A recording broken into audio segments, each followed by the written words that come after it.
You're now listening to the Garage Guys Fantasy Sports Podcast.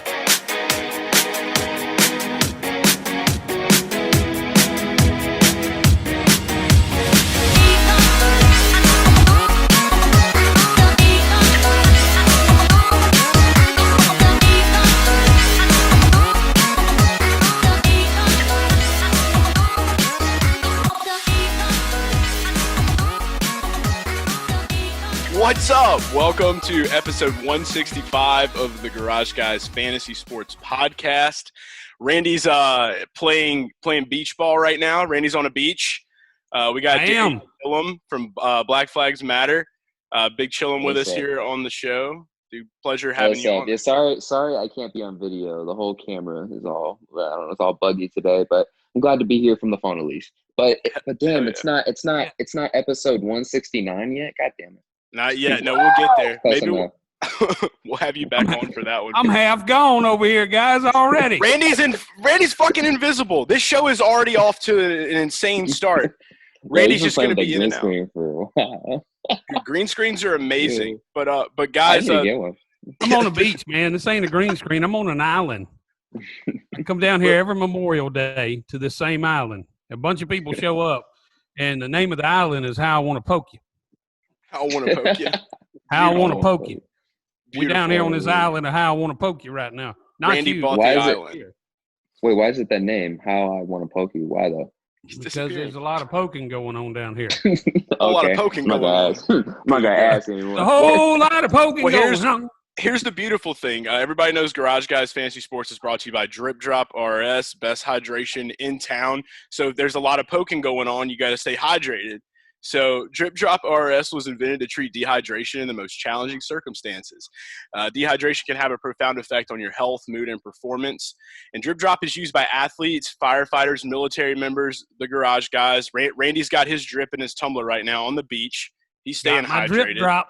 I've got my Drip Drop. We're going to have to get Darian some Drip Drop. We're going to have to send him some so he can stay hydrated. When he's making all of his videos on YouTube. I mean, I'm sure it gets tiring because I know when you're sitting there working with Pro Tools for hours and everything else, you get exhausted. You want to die. You drink Drip Drop, and it's all good, and everything changes. So you can get some right now by going to dripdrop.com and use promo code GarageGuys20 at checkout. The show is also brought to you by Rotoballers Premium NASCAR Content. If you get over to rotoballer.com right now, use promo code GARAGE, save 10%. You're going to get information regarding these races coming out every week from myself, Drew Dean doing premium rankings, Sean Engel, Scott Engel, Justin Carter doing news updates in Xfinity and truck racing. So we got a little bit of something for everyone to help you dominate in DFS and in sports betting. So get over to rotoballer.com today, promo code GARAGE. That's all for the ads. Welcome. All right. So we're already off to a hot start with the intros. Randy's falling asleep. I fell asleep. We just paid the bills and Randy's sleeping. I'm just blown away. You guys have sponsors on the show. We never have sponsors on our podcast. I'm like, damn, we definitely need to step our game up for sure. We're gonna have our people get with your people, and your people can get with our people, and then we'll tell them to get with our people on another date, and then they'll get with us, and then we'll make it happen. Let's network. That's what we'll do. Let me show you how Drip Drop really works. Do you want to know how it really works? Watch. Yes, let's see it. Watch, I get dehydrated. Watch it. Yeah. It disappeared. I get dehydrated. See? I'm dehydrated. Oh. He filled his body. It went invisible. I'm going to drink some Drip Drop and watch what's going to happen. Completely hydrated. Bam! Damn, he's back. Like that. That's special effects. He was gone and now he's back. Of the green screen. It's good beautiful. Power of the green screen, man. So let's talk about this race, guys. Just dive right into it. The Coca Cola 600. I've been on Twitter all day. We've had about 24 hours to digest everything that went down.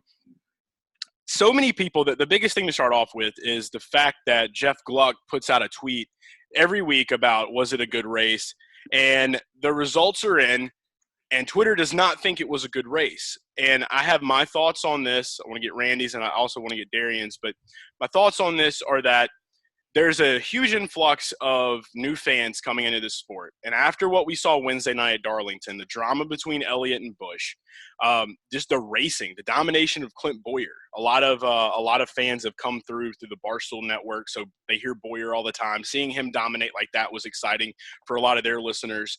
And then actually getting to watch Eric Jones be competitive as he was, and then to see Chase Elliott run during those last, couple of laps when he was getting down and he was riding the banking, and just the way that he was racing, it was some really exciting stuff.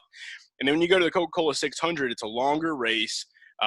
You're sitting in front of the TV for hours, and it really is for a more tuned in, dialed in NASCAR fan, I feel like. So I think a lot of the influx of the new people probably weren't expecting it to be that. They were expecting a little more excitement, maybe a little more controversy. Not really sure, but that's just kind of my thoughts on it. What are you guys thinking? What are you thinking, Randy, on the beach? Well, I can tell you this: the race was kind of boring. Okay, Randy himself. And the 600, okay, mile and a half tracks in general. Okay, you can pretty much put them all in the same group. They don't produce a whole hell of a lot of excitement week in and week out. You got to take it as you get it. But what we needed last night was we needed Chase Elliott to take Kyle Busch out in that race. That's what we needed. That's what NASCAR fans needed. Okay, if that would have happened, everybody would be singing a different tune, like, "Oh, it was a damn good race. It was the best race we ever had. Chase Elliott stuck Kyle Busch ass in the wall, and no one made the call." You know what I'm saying? I mean, like, it's a fucking theme song.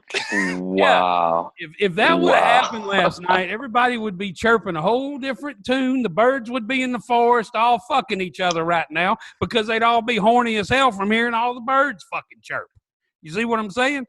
But I'm trying to tell you something. You ain't listening. The race was boring, okay? And that's what I'm trying to tell you, so listen.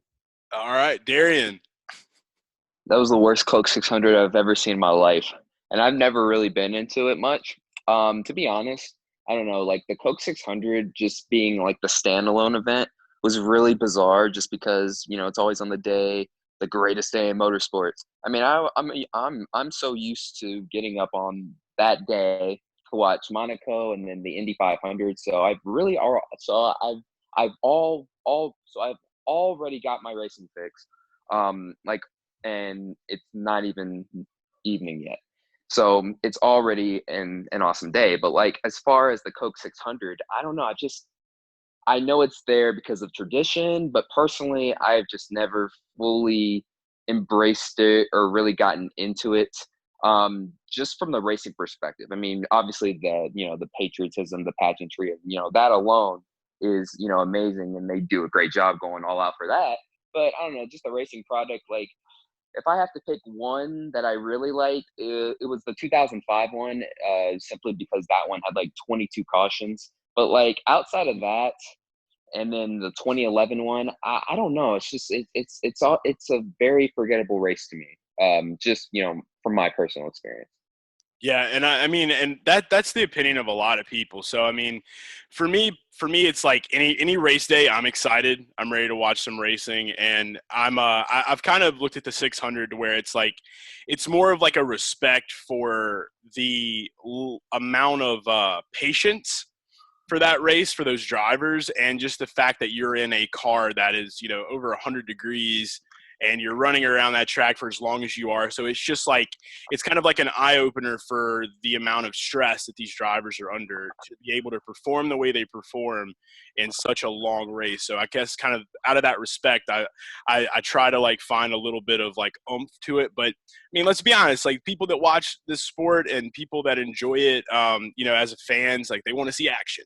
And it's just one of those races where you're not going to get much of that. So there's a couple of times it will, a couple of times it won't. But some interesting things that happen here. I got to go ahead and start off before we get too deep into the actual storyline of the race, and just kind of highlight some of the guys that did really well in this race. Obviously, Eric Almirola, if you played him in DFS, just place differential points alone, 24 points going on DraftKings. So he finished the race with 28.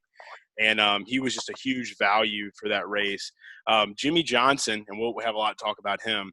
DraftKings did not change the points up for him, so he still finished out pretty well, and he was in a few of the top lineups that were out there. But I know that the big guys that compiled up the actual winning lineup, it had more to do with like Bowman, Truex, Blaney, some Cole Custer, some of those guys, and there was a couple other ones that I'm probably leaving out. But it was a little bit different, and a lot of things didn't happen the way we predicted them to happen, because I know people that were up really big, like in the money, because of Chase Elliott. And then what happened to him in the pit stop, that completely fucked the race, and it fucked a lot of people's fantasy lineups as well. So, I had some action on him as well. Before race, pre-race, I put a couple of tickets in, some live bets, and it sucks because no one thought Brad was going to be able to pull this out. I mean, he dropped to the rear of the field in the beginning of the race, so I was off him completely because he was still going to be scored from 9th, going all the way back to 40th. I don't want no part of that in my lineups. Like, that's you don't know what's going to happen. And Penske, that's risky. Yeah, it's a toss-up. So, but yeah, it sucks. You're going to have some bad races when it comes to the money, and we'll get back on the grind for Wednesday for sure. But we started out with the rain delay, so we had to wait patiently again. It's already a long enough race as it is. At least it didn't run into like 2 o'clock in the morning like Darlington did last year. But but I can definitely tell that Twitter slowed down heavy around 10 o'clock, so people were falling asleep. No doubt about it. But the rain delay happened, and the first kind of big major thing that happened in this race that was of some surprise was Clint Bowyer doing what Clint Bowyer does best. Clint Splosion. Blowing up. Blew up. He blew up, man. Blew up real bad. I know Randy had his video. What do you think? What does Clint need to do? Like, what kind of juju is put on him? How can we reverse this luck for Bowyer? Well, I need to apologize to Clint. I was pretty hard on him last night in that video. Yeah. So I'm hoping he watches this episode, because I just call it like it is, and I ain't trying to, say someone's an asshole, but every now and then I have to just spit it out, because they do asshole shit on the track. And but I ain't got nothing against none of them. But yeah, I like that. I like that. Tell it like it is, Randy. I like it. I was hard on his ass last night. Look, it was a tough hit. I'm not gonna lie. Like, it's funny, but Randy, there you go, disappearing again, man. Keep hydrating, man. Keep hydrating. Yeah, I get dehydrated. I get super thin. Snapping the finger. But with Clint, like, the one thing is that for me, I had money on Truex. When we're looking at the money on Truex that I had winning stage 1, I was like, okay, we're good. He was going to catch Bowman. Like, there was no doubt about it. And my God, Bowman is just like week to week, he's just showing that, like, he has really improved his skill set. Like, he is getting the most out of that car with Hendrick. He's keeping it up front, so that's always exciting to see. But Truex was going to catch him, and I was going to win some money. So I was like, Clint, I'll see you at the sports book. You owe me a check, And, like, because he wrecked, and that screwed everything up there. They had to finish the stage under caution. It sucked. But to his credit, he took a very hard hit. A lot of people won't see it that way, but, like, when you hit that side of the car, like, how firm that part of the car is, like, that's a jar. You know what I mean? Like, even with the safer barriers, it's still really hard. It's still hard. So he's a trooper for that. He definitely deserved all the beers that he went and slammed after that race for sure. But that's what Clint does best, man. But yeah, Truex, he wasn't able to finish that out, which kind of sucks. And he didn't have the race I thought he would. Beach ball, look out, squirrel. If people out here playing with the beach balls and stuff, and they keep putting their balls on me. So I just imagine, hey, don't put your balls on me again. I just imagine them just sitting out there, like all these people walking around, and they're just seeing this guy just sitting on the beach, and they're throwing beach balls at him with a microphone. Yeah, randomly. And it's a new. How long is the extension cord? That's the real question. Yeah, it's long. I got a generator going, and we got solar power too. But it's a nude beach. Nobody's got any clothes on here except for me. That explains why you keep disappearing, because you have green screen clothes on. That's what's happening. Right. We got rules out here. You know what I'm saying? Big facts. Whenever MTJ pulled that out, though, the stage ends. We start seeing some of these drivers heat up. Now, I know we saw a couple of lead changes going through after some of the stops, and then of course we saw Jimmie running really well. Jimmie Johnson was doing good, and then we had Matt DiBenedetto, or as Randy likes to say, Matt DeBenedetto. Debendetto. That's how it's pronounced. Debendetto. I've also heard Diamond DiBurrito, Diamond DeBenedetto. Like I've heard all of them. DiBurrito. That's one right there. That's the one you'll wear for Taco Tuesday. I even heard Diamond DiBenedetto. Diamond DiBenedetto. I don't know. Just all everything. Debendetto. I think he has like the only Italian name in NASCAR. Oh yeah, yes, for sure. That's a big deal for him. So when the moon hits he's your the eye, longest last name in NASCAR, doesn't he? He's the longest last name in NASCAR. Got to right? be the longest one in history. Yeah, like 27 letters. He's like a letter. He's like a letter plus from Kozlowski. So yeah, he's winning that race big time. But we saw him take the lead a little bit, and then Chase Elliott just having that amazing run going into the end, and then William Byron, of all people, his teammate, pulling the J.R. Smith LeBron in the playoffs, like straight pulling that out, and goes under caution. Chase comes into pit. Now, here's the argument a lot of people can make. You can either blame it on Byron, or you can blame it on Allen, his crew chief. So it's like, where do we look? Like, whose fault is it really? That's the question.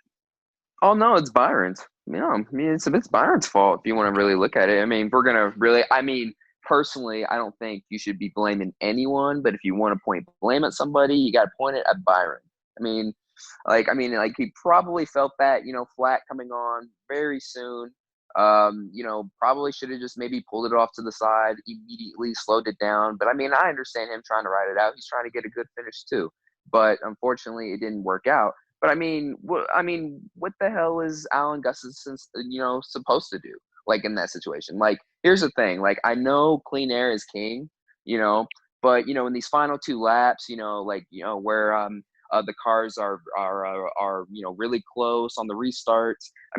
Tires could come in, they could be they could come into a much bigger role than they did throughout the whole race. So he goes down to pit, but then most of the field doesn't pit. And it's just one of those situations where, if he stays out, they all pit, but then, if he pits, they all stay out. And that's exactly what happened. But he still finished third. So it's still a good. He finished second. Or actually, second now. Yeah. We haven't got to that story yet. Yeah. He finished second now. So, people are forgetting it's still a good points day. But in the grand scheme of things, though, in this era, you got to get a win to lock yourself in the playoffs. And you never know when the season might slip, so it's always good to have that win in your back pocket. They'll already have yourself locked in. So for him, the sooner the better. But I also got to say, like NASCAR, they really did their best trying to hype the whole, so-called Kyle Busch, Chase Elliott rivalry. But like after the race, he just, dabs him up. And it's like, yeah, good race. And, here you could have done this better and, just moved on. But I'm quite sure Chase Elliott will eventually pay him back down the road. And Kyle Busch knows this. It's coming. I have a really strong feeling it's going to be Bristol. Is where he's going. And that's one of Kyle's favorite tracks, best tracks he runs at. How about this? Bristol, last lap, turn 1. There you go. Yeah, that's it. There you go. That's it. Perfect. That'd be the perfect ending. That's the one. Yeah. They shouldn't have come in and pitted, in my opinion. Okay? The caution was not Chase Elliott's fault, but I think that them coming in and pitting was dumb. Yeah, and the way that I look at it is this. Like, I understand that, like, they know the repercussions. This is the Coca Cola 600. This is a huge race. This is one of the biggest races. Keselowski said it himself when he won it. He'd never won a 600, so I'm hyped for him. That adds to his resume. Me and Randy were talking about that a lot last night, about how this is going to help him, going forward into this contract year. But this was an opportunity for Chase Elliott to win the 600. Now, either way it goes, you can make the argument, okay, well, they were still under caution. Who's to say that, Elliott wasn't going to get the best grip coming off and then, what happened? So at that point, to your point, Darian, like, yeah, I will say Byron was the main factor of what all this was, because there was still a what if at the end of that tunnel. Like how big was Chase Elliott's lead? Like what, 4 seconds, something like that? Like he had it in the bag, and also keep in mind his dad, Bill Elliott, had never won the Coca Cola 600, so this would have been Chase Elliott's own thing. You know what I mean? Like I understand, he has to carry on, the family tradition, the family, the family's racing legacy, but this could have been his own thing for himself, and he got screwed out of it. But I mean, like. I would like to say I'm very surprised, but I'm honestly not, because it's Chase Elliott. I mean, just and Hendrick's right now cursed. at this stage in his, Hendrick's cursed right now too. But like they have the speed though, it's crazy. They just can't get the finishes. But like once they get the finishes, oh my goodness, people love to see the mighty fall. And when Hendrick Motorsports fell off, they were kind of glad to see it at first, but then when they were really struggling, they were like, oh my goodness, we need to see them win again. So once they start winning again, then you're going to see people hating on them again. And that's going to happen probably a lot sooner than what most people expect. Yeah. Yeah. See, before this season started, I had every year I pick a driver who's going to be the breakout driver of the year. And I'm usually right. And this year I picked Chase Elliott and Alex Bowman in January. I said, this is going to be their breakout year. And that hadn't went so good so far for Chase Elliott, but yeah, I mean, he's still running really well. And like I said, that Darlington run, because like I've been making the argument, and this, Randy, Darian, you might not have heard this yet, but I was making the argument, a week or 2 weeks ago about how if Chase doesn't, get a grip on some things, Alex is going to easily overtake as like the Dom driver at Hendrick because of how well he's been doing. And after watching Chase run at Darlington that Wednesday night, seeing that skill set show at one of the toughest tracks, that's when I kind of realized, like, as much as I want to say whatever the hell I want to say about Hendrick and about Chase, he still has it. He still has it, and he still has something special when he's behind that wheel. He puts in the time. He's put in the work his entire life. That craft is there, and it's just like we just don't get to see it as much. But now it looks like they're trying to, they got to take what they're getting from Bowman. They got to take what they can get from Byron. They got to put all that together, and they've got to find that strategy to propel him to the top. Because if NASCAR is basically counting on him as like their poster boy pretty much, and that's what he's been since he's been in, racing. So, the sport has to have one of those guys. And the rivalry thing with him and Kyle, just seeing Kyle come up to him after the race, fans want that. Shit, I want that. Like, I want to see – I love it. Yeah, I want to see two guys. I need at least two guys that are good to feud. Because, like I said, that man right behind me in this picture and Jeff Gordon, they figured that shit out, and they knew what to do. And even though fans knew back in the 90s that, like, they were doing this, like, as a marketing thing, you still respect it. Obvious. Yeah, you still respect it. I'll tell you what's crazy, back in the mid-90s, which, I haven't missed a race, and I couldn't tell you how long. I don't even know. But back in the mid-90s, Earnhardt was so good that he had two bitter rivalries going. He had one with Terry Labonte and one with Jeff Gordon all at the same damn time. And that's what's crazy, is that all went on at the same time. And that was wild. That was wild, dude. And especially when we went to Bristol. Hendrick. Especially Bristol. When we saw Bristol on the schedule and it was the mid-90s, you knew shit was fixing to get real, son. Yeah, that was I've watched a lot of highlights, and like I said, the first race I went to was 1997. So I got to see at Talladega, I got to see Gordon and Earnhardt run. Damn, bro, I was born in 97. Jeez. Yeah, bro. I was 5. I was about 5 years old when we went. So oh my goodness. Yeah, it's just first race I went to was maybe like 1980. Oh my goodness. What track? Talladega. Bristol? Oh, Talladega? Oh, okay. Talladega's family reunion for us. Oh. Yeah. 250,000 family members show up. Oh, right. Yeah, big time. Yeah, Darian, you got to get out to Dega, man. I don't know if I want to. I don't know if we've ran into each other yet at a race. I was at the 500 in January. we probably walked by each other. I was like super busy all weekend. I was just running around, like just making content, just networking, all that stuff. You know how it is. Oh, it's a grind, man. Yeah, I know that there was a good bit of the NASCAR YouTubers that were hanging around Ryan Vargas, and me and him have worked together a little bit, done some stuff. So. Vargas, that's our boy, man. He's cool. Yeah, he's in our group chats and stuff like that. I mean, he's like Basically, like, I mean, he's been doing his thing on YouTube with like the Nugget reviews and all that stuff. I mean, obviously he's taking a bit of a break because like nothing's happened so far. But like, I mean, like once things get back to normalcy, then like he's gonna be on the grind on YouTube, man. And also he's making some things happen for Xfinity, man. I'm telling you, he's gonna be a star. I think he's gonna be a really good driver. He's definitely gonna put the work in, man. I know that he's got the determination down pat. But yeah, I remember when he was on the show, we were talking about the Nugget review thing before the season started, and I'm like, you need to make something happen with that. So he's trying to get back. I need to get on that show. I need to get on that show sometime, man. I would love to be on there. I know he doesn't like Chick-fil-A nuggets, so I told him that he's going to be cursed for the rest of his life now. So what's wrong with Chick-fil-A? I've never had Chick-fil-A nuggets personally ever. Right. I just always get. They're really good. They're that's what I figured. What's wrong with them? They're little pieces of chicken. Yeah, exactly. They're little. I like them. I love them. They're little pieces of real chicken. They ain't real chicken where you don't even know what the fuck's mixed in there, kind of shit. You know what I'm saying? Is that McDonald's or is that Burger King? That's a bunch. That's a bunch. You don't got a fucking clue. I bit into one time and there was a damn bone in that son of a bitch. Look, I'm gonna put it to you this way: if you can get 10 nuggets for 99 cents, there is a problem. Remember that. Let me tell you, back in the day, back in first grade, we had a local Wendy's down here, and there was a finger in the chili. So I've seen it all. Oh my god, it was a big story. It was a big story. That's crazy.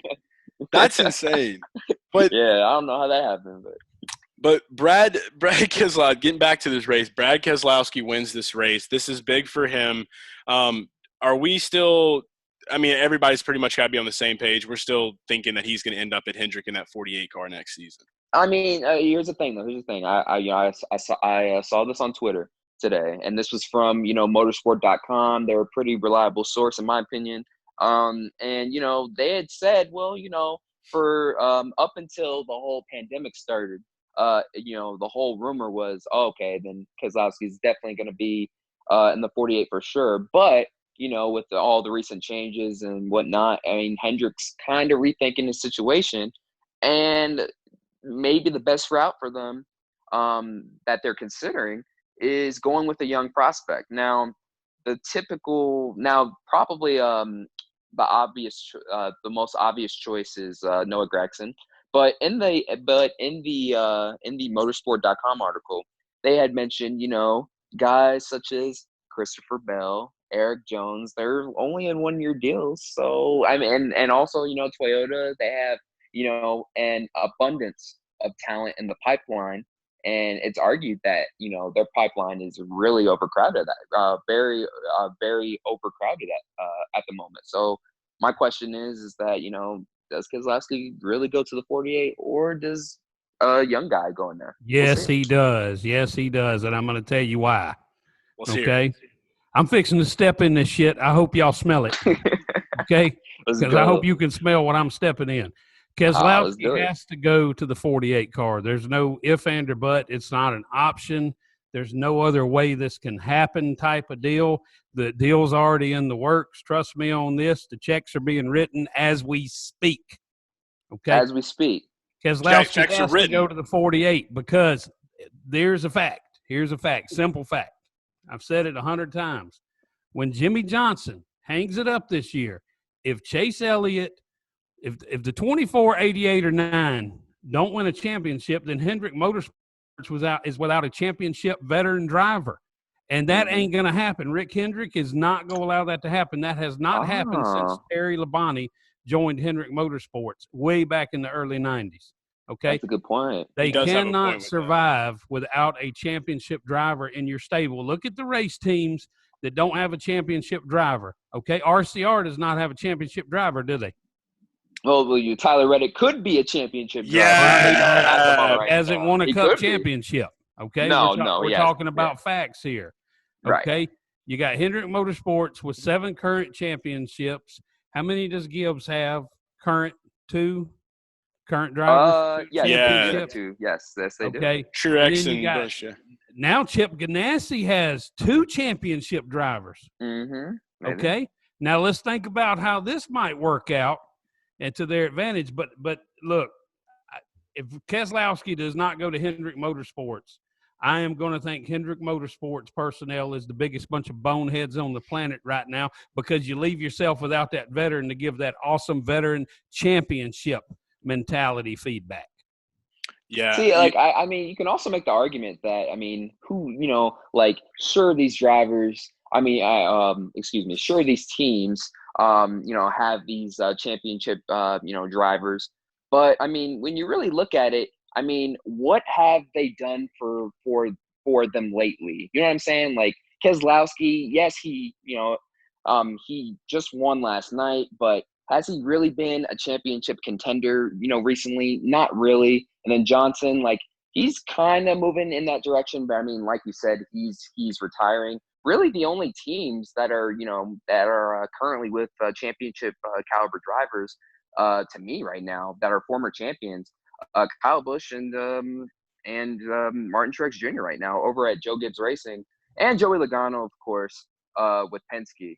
But the point I'm trying to make is that, I don't know. To me, it doesn't matter if you've won a championship or not, because to me, like, talent is always gonna rise to the top no matter what. So I feel like in their best interest for Hendrick Motorsports, I would really like to see them go with a young prospect. But I don't know, like, if you have the chance to get, Eric Jones or Christopher Bell, just snub them out of their deal, after their 1-year deal is up, then I'd say go for it rather than going for the old glory and Brad Keselowski. Yeah, and I gotta add to this too, because like your take on Noah Gragson coming in, like, we've seen he won the race at the Daytona back in January. We got to be a part of that. He did, and he's been running a lot better too recently. Yeah. I did a little thing on him the other day, or I was just being goofy with him or whatever. But I didn't really know a lot about Noah, and I started doing a little bit more research on him and looking at him. But your theory is good, because you look at other sports. You see a lot of teams they rebuild. They're bringing in a lot of young guys. These teams that have had these star players, they're trained a certain way. The game changes, and then they don't want to get out of the way that they don't want to conform to what the game is now. You get new guys, and you're able to mold them, train them, move them forward, and then that can create championship stuff down the road. So I can see both sides of this with him. But I will say, Randy did say, and he's told me before, he said on the podcast before, with Rick Hendrick saying, if he's never going to let Kozlowski get too far out of his sights. That's what he said. When he signed with Penske, he said, I'll never let him get too far away. And this is the time he was talking about. I'm telling you, I've been telling y'all something. You ain't listening. It's pretty – I mean, it's a predictable move. It's a perfect time. I mean, it's the most perfect time for him to sign him. I mean, does Miller Lite stay? That's the question now. Miller Lite supposedly ran their last race. Yeah, here's your big question. How long has Kozlowski been a non-championship contender at Penske? Would you say 3 years? I'd say, well, the last time he made the Final Four came in 2017. So 2018 to now. So yeah, 2 years. Basically 2 years. Let me tell you what, he's been done at Penske for 3 years. That's what I'm trying to tell everybody.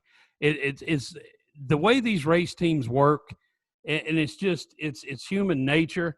Joey Logano popped up, won a championship, so now Joey Logano's the squeaky wheel. He's going to get all the grease from Penske. He's the new star driver. And then you also have Ryan Blaney too, who almost won the first 2 races this season. And there's the new young gun. You know what I'm saying? They got the new young gun, and he's going to start overshadowing Joey Logano at some point, and then Joey Logano is going to leave Penske, and then Blaney's going to be the head man at Penske for years.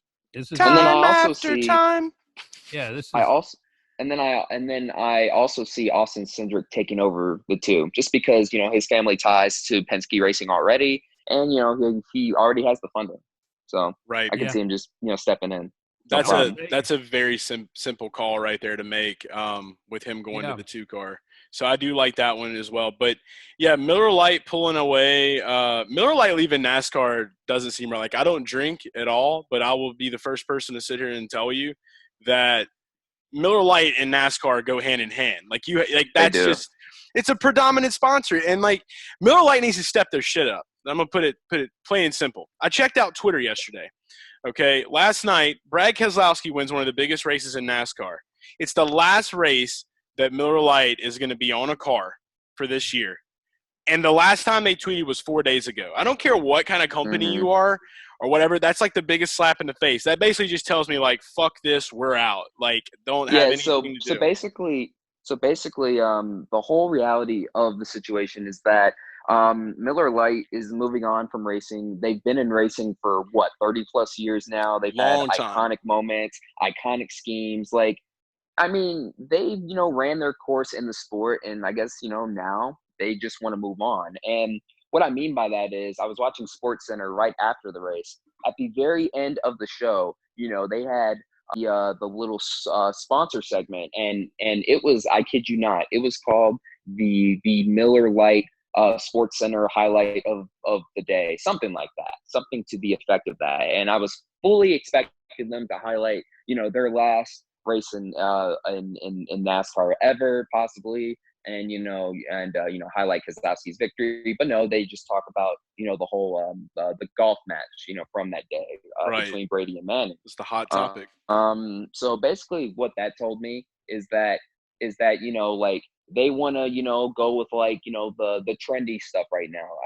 I guess when they came into the sport was like really, really mainstream, but like times have changed, and and I'm fully expecting older sponsors like that to eventually leave from time to time. Not the majority, but you will have that. So I don't know. I just we need to get Jewel on a car. Fans, however, yes, Jules. We do. Jewel sponsor. I just encourage the fans though.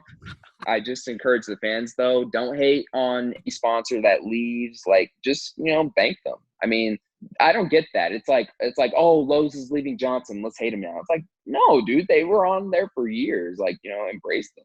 Like, they were iconic. Putting money into the sport. Exactly. Yeah, they put a ton in there. Miller Lite has too. I don't think Miller Lite's leaving the sport. I just think they're going to restructure how they do things. It's I think they're out. I think they're done. But this is a prime time. Sponsoring a driver, or I think that they're done for at least a few years. Like, I think it's gonna take the sport having a huge resurgence for some of these guys to come back. Because let's be real, like right now the goal for all of us, and kind of sliding away from the race and getting more into you, Darian, and what you do. The goal for all of us here, we're streaming. We do this podcast. We're on YouTube. We've become predominantly more NASCAR based with Garage Guys. And I mean, what you do, with your videos online, our goal collectively is to put NASCAR back to a point to where it was in years past. And that's what we all want to see. We want to bring in a new generation of fan. We want to bring in, some new life to it. We want to breathe it in. And that's going to take a lot of, conforming. Like, you're going to have to restructure how the sport culture is, and that's our job, and that's what our job is, and that's what we're here to do. Because if no one else is going to do it, if the sport's not going to do it, because they've kind of made it very clear that they're just kind of coasting, they like things the way they are, so it's our job to do this and bring this in, and that's what we're going to do. We're going to find a way. There's no plan B. We're going to make it happen eventually, and when that does, you're going to start seeing some of these guys like Miller Lite and Budweiser and all these other big sponsors that have been key players in the past, and then some new ones as well. It's just going to be how things evolve. And I know that we're going to see more of that coming into like 2023 when we get the new car. We can only hope.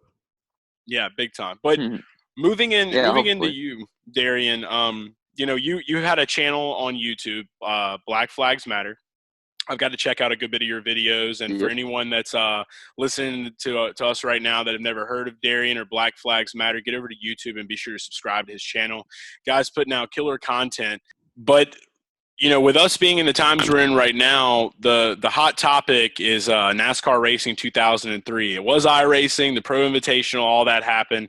And with NASCAR Racing 2003, you're having a lot of videos out right now about that game. You care to tell us a little bit about how you got into it, and why is this becoming the most popular thing on the internet right now, aside from iRacing? And then, of course, I feel like NASCAR Heat probably finishes last just because of some of the features. But what's really special about NASCAR Racing 03? Well, I just think it's really underappreciated. The community's been around for 2 decades now. And, like this game has been updated since 2003, 2004, when it first came out. And, it's crazy how this community just, keeps growing and growing with the new mods, the paint schemes, the tracks. And it's insane. It's so realistic to a T. And like all of the work that's involved, it's crazy. I mean, I grew up watching NR 2003 content when I was like in 3rd grade. When I first discovered, YouTube was a thing, I had no idea what this game is. So basically, throughout my whole life, up until like a few weeks ago, I never played NR 2003, and I'm like, oh my gosh, I've always wanted to play this game, but like I never knew how to download it. But then Cody H Gaming helped me download it, and once I got the hang of it, I'm like, okay, this is nice. This is like my new thing now. Because I mean, I'll be honest with you, like, I got nothing but love for NASCAR Heat and 704 and the people and the people over there, because they are improving. Each game has gotten better, but my childhood is stuck on the Thunder games, because that's the gold standard when it comes to console gaming for NASCAR. That's the gold standard, and it should always be the gold standard. But and the fact that we haven't came close to that standard since, I want to say, NASCAR 06 Total Team Control is really when everything started going downhill for NASCAR gaming on the consoles. We just have not arrived to that point yet. And, the fans are frustrated, and, I'm frustrated. So it's like now I'm looking for other ways to kind of get my gaming fix. And now NR 2003 is that, because it's your own little world. You get to race whatever mods you want, what year you want, whatever era, track, like whatever paint scheme. I mean, you can even create your own stuff and put it in the game. You know what I mean? That's Like, what's you can awesome race about fantasy tracks. And that's the Pepsi amazing. Stadium. You got to tell, like, oh, dude, so, no, it's sweet, dude. Randy, have you seen this? Have you seen any of this online? No. Okay, so literally, like the graphics and the things that they did. This is a video game from 2003 that literally can be modernized, because like it's fully customizable. Like Randy's got iRacing, by the way, so we've got some stuff coming out. Yes, with that. I do. We're working on the rig right now. It's going to be spectacular. Oh my goodness, can't wait.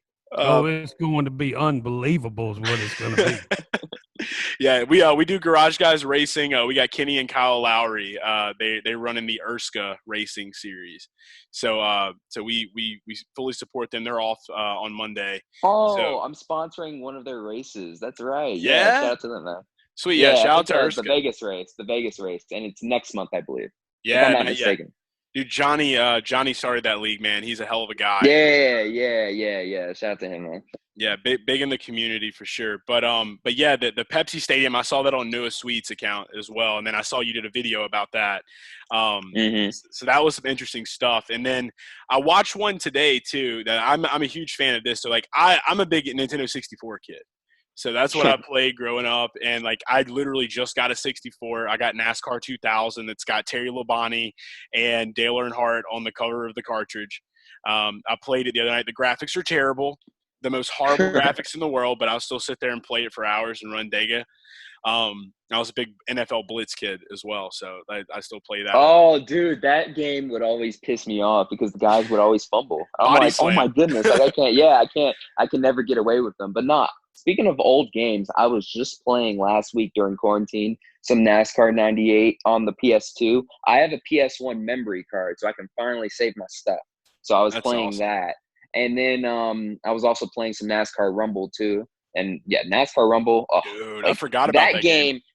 That game, like, again, I was really young when it first came out, but like I'm assuming NASCAR Rumble was a game that wasn't really hyped up, but when it came out, people fell in love with the game, correct? Yeah. If I'm not mistaken. Yeah, absolutely. That's what I figured. Never played it. Randy, what was your favorite video game of all time? Well, the only Y'all had video games back in the day? Yeah, the only video games I've ever played in my life were on an Atari. Damn. And I preferred Pac-Man or Donkey Kong. Is it Pac-Man? And what year was this? They had Donkey Kong on Atari? About 1977, 78, somewhere around in there, you know. Oh, that's when they all had Pong too. Y'all got Pong for the first time, right? Pong, yeah, Pong was the shit. Yeah. One of these days, eventually, in one of these NASCAR, as NASCAR keeps progressing, because I know Heat's going to get it together. They just have to understand the concept of people want what iRacing the product is. They want that on a console, and when they're able to really do that, Heat's going to take off. And it's going to be. You know what? I gotta disagree with you there, just a tad. Tell me why. I don't know. Personally, like I don't want like iRacing level stuff on a console. Like I don't know. I feel like the point of a console game, it's supposed to have yes, a sense of realism, but it is just a video game. iRacing is a simulator. You know what I mean? Like I never want to call iRacing a video. Like obviously yes, iRacing technically yes is a video game, but I mean that thing is it's really not though. I mean, it's a simulation. I agree with you fully on that, but what I'm saying is more of the customization. Because that's the big thing with Heat. Yes, I totally agree. Yes, customization, like mods and like I don't know, like also like different paint schemes. Like, for example, NASCAR 09, on the PS3, Xbox 360, you got to download paint schemes and stuff. Like I want NASCAR to have the level of immersion that you would get playing My League in NBA 2K20. Going up. Like career mode, all if you that. Want to career mode, free agency. You know what I mean? Like driver swaps, and the crazy thing about that is, on the same day NASCAR Heat 5 releases, F1 2020 is releasing to the public, and you can do all the driver swaps. Even the Formula 2 guys will move up the ranks. Not just you. Current F1 drivers retire, and those young guys fill their seats, and then you have guys switching. And this year, I think the moves will make more sense than they did in the previous game. But my point is, I want that level of immersion. I want that level of immersion in a racing game that I would get playing, Madden or like one of the current NBA 2K games at the moment. If I want to be Randy the Plumber as my driver and ride around the track, or if I want Randy, that's what we need to do. We need to get Heat teamed up. We need to get Heat teamed up with Randy to be doing the calls for these races. And then we need to be able to make whatever kind of car we want, get the guy that started trading paints to just hook up with Heat. And then we'll basically just make it happen. So we just need to plug those things. We plug those two things together. Randy calling races, trading paints into Heat, and then bam, it's over. Heat wins.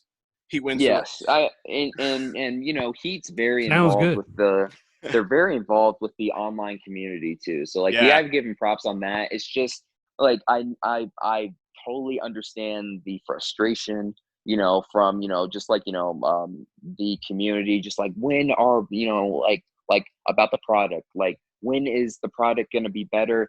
I have a gut, and my gut feeling is, come, the PS5 era, that's when I would assume NASCAR gaming on the consoles would officially be back on those next gens. Hopefully. Yeah, the PS5 stuff looks amazing, by the way, that they have out right now. I'm an Xbox guy, but I'm probably going to be moving to PlayStation. But I'm like, I've seen a few clips of that of their graphics, and I'm like, oh my goodness, like this is off the charts. It's next level. Hopefully NASCAR can finally arrive on those consoles.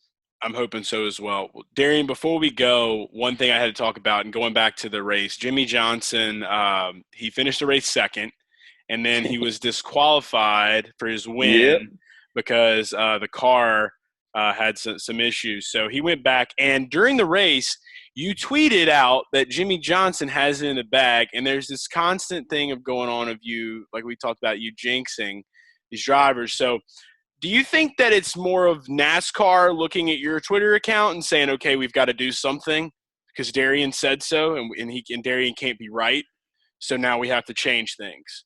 If we live in a conspiracy world. Well, first off, I don't know. I don't even know how this whole thing got started. I wasn't trying to jinx anyone at first, but then when it started happening, I'm like, well, I might as well play along. And now I'm 7 for 7. And I'm like, what? Like, this is crazy. Like, I had one of my fans made a little 2-minute video about it last night on YouTube, and I was like, oh my goodness, like it's funny, man. But I don't know. Hopefully, I don't have to jinx anyone anymore. I hope not. Like but I don't know. We'll see. We'll see, though. Oh no! Look, I feel watch for Johnson, though. I feel for Johnson, man. I feel for him. You've got to watch my. You got to start watching my NASCAR DFS picks. And any guy that I talk about, do not tweet about them. Okay, can you promise me that? I mean, all right. We'll see. We'll see. I mean, okay. I won't promise nothing, though. We'll yeah, see. I'll give you picks. I'll give you picks. We can make some money. Just don't tweet about them. That's all I ask. Well, no, I play fantasy too. It's all good. Not for money, but I play fantasy. So, like, I always hope for the best for, the guys I pick. What's funny is, though, my mom kicks my ass in fantasy, though. Last year she finished we had 100 people in our league, which is the max on NASCAR.com. She finished like 10th. I finished like 25th, and now so far this year she's currently 6th, and I'm like 26th. So what does that tell you? Yeah, way better than I ever thought. I need to talk to your mom and get her insight week to week, so that way we can just keep crushing on. Like that. She'll probably like that, actually. We're gonna have to keep crushing over on DraftKings and FanDuel. So Darian's mom has she's the oracle of fantasy NASCAR. We'll mark that down. Well, dude, Darian, it's been a pleasure, man. Thanks so much for being on. Where can all of our listeners follow you at? Oh, yeah, really appreciate it, dude. So, yeah, y'all can follow me on YouTube at Blag Flags Matter, and then on Twitter and Instagram, it's weird. I can't add the S, so it's just Blag Flag Matter. So it's kind of weird, but I mean, yeah, just Blag Flag. It sounds like what the Black Flag's made out of. Yeah, it's the matter. Right. I mean, he's going all the way from the beginning of this shit. Darian's getting scientific. He's a scientist. Way scientific. Yeah. Darian Gilliam, NASCAR scientist. That's what he is. He's a mad scientist.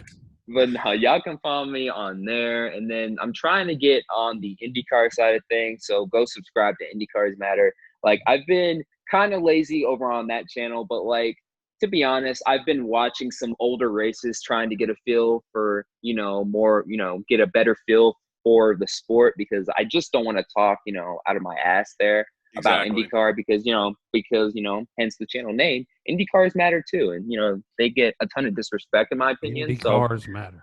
Yeah. So, go sub to that channel and, really appreciate the support. And, hopefully I don't jinx your driver. I hope. Yeah. I'm going to keep close tabs with you. So I'm going to make sure I'm like, hey, here's the list.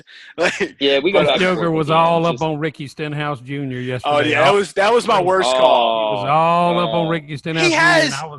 I was all up on Austin Dillon, though, so I didn't do too well. Yeah, Dillon ran good. He ran good yesterday. In the beginning, and he fell back. But, dude, Dillon's going to have to find a way to light a fire under his own ass because Reddick. No, I'll tell you what needs to happen. He needs to go. He needs to leave the 3 immediately and put in Hemrick in that 3. I would love to see Daniel Hemrick in a second chance. Daniel Hemrick won Rookie of the Year. Daniel Hemrick won Rookie of the Year last year. People forget about that. Like, I know the rookie class was weak, but he's still a Cup Series Rookie of the Year. And he also scored like 4 or 5 top 10s. And I guarantee that the car Tyler Reddick is running right now, Daniel Hemrick for sure did not have that same car last year. That is definitely I disagree. A much different team over there. And it's the same team? I know. Yeah, so it is the same team. No, it's a different team. But what I'll say is just like with Reddick himself, like Reddick, I do think Reddick's a better driver than Hemrick. I think that, and just a quick thought is just I would rather see Reddick go to the 3 and Hemrick get a second chance in the 8. And I don't know. I feel like I don't know. I like to see the opposite. That's just me though. Austin Dillon ain't going nowhere, Hoss. I mean, it's the truth. Yeah, we basically, basically, yes. That's the truth. Basically, Austin Dillon basically gets to stay in that car as long as he wants, and I don't know. It's not right to me, but I mean, hey, look, nepotism exists. You have the money. Get over it. Yeah, so Austin Dillon was the only person that could bring that number 3 back. He's the only person that can run that number 3 and half of NASCAR fans not get completely offended about it because Austin Dillon was directly connected to Dale Earnhardt. Yeah. Okay. And that is the thing of keeping that going. You can't put anybody else in that number 3. You just can't do it. Not at this. Then change the number perhaps then back to 21. They could change the number to 127 if they wanted to, but it still wouldn't make no damn sense. Yeah, right. I'd like to see the 29 return for sure. Like if Austin leaves out, because I think they should retire the number. If the Wood brothers. The Wood brothers are the 21. What am I talking about? Yeah, the 29. The 29, of course. NASCAR Harvick. They'll never retire a number. That's what NASCAR claimed. Well, maybe things will change. We'll see. But But yeah, if anybody has any questions, you guys know where to hit me up. You can follow me everywhere on every social media platform at Garage Guy Chase. You know where to follow Randy. It's at Randy the Plumb, and then instead of the R, it's a 3. So remember that. Keep that. We're gonna have to talk to Twitter about getting that. RandyThePlumber.com too. And that's my website there. Buy the gear from RandyThePlumber.com. Get all your fine merchandise, the official Randy the Plumber shit. Is Randy verified yet? No, he's not, but he's getting there. I mean, dude, he's already gained that video he did with Elliott and Kyle got him. He went from having around 4,000 to over 7,000 in a day. Yeah. Oh my goodness. Yeah. You're well on your way. I stepped in it, and a lot of people smelt it. He's already got the lay of the land over on TikTok, so now he's to the Twitterverse. That's his baby. Yeah. I told a lot of people something, and they listened. They did. You know what I'm saying? Somebody tweeted to me last night. They said you misspelled Jimmie Johnson. I said I ain't got no time for no damn spelling. I'm trying to tell you something. Yeah, he's got shit to say. So that is. It's what told him I got shit to say. Yeah. Dude, shit. There it is. We had to get it in. But guys, thanks so much for listening. Again, make sure you follow Darian, Blag Flags Matter, and IndyCars Matter on YouTube, and follow Randy and follow myself. So as always, sports, party, repeat. And how does a horse say "oh shit" before we go? How does a horse say "oh shit"? He goes, "Oh shit." Oh, fucking love you, Randy. It's the Garage Guys. It's the Garage Guys. It's the Garage Guys. It's the Garage Guys. It's the Garage Guys. It's the Garage Guys. It's the Garage Guys. It's the Garage Guys.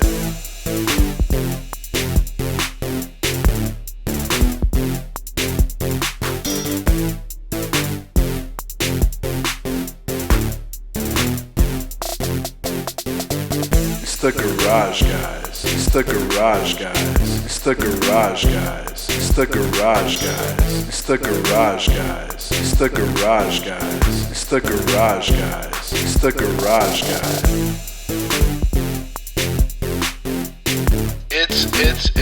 It's the Garage Guys.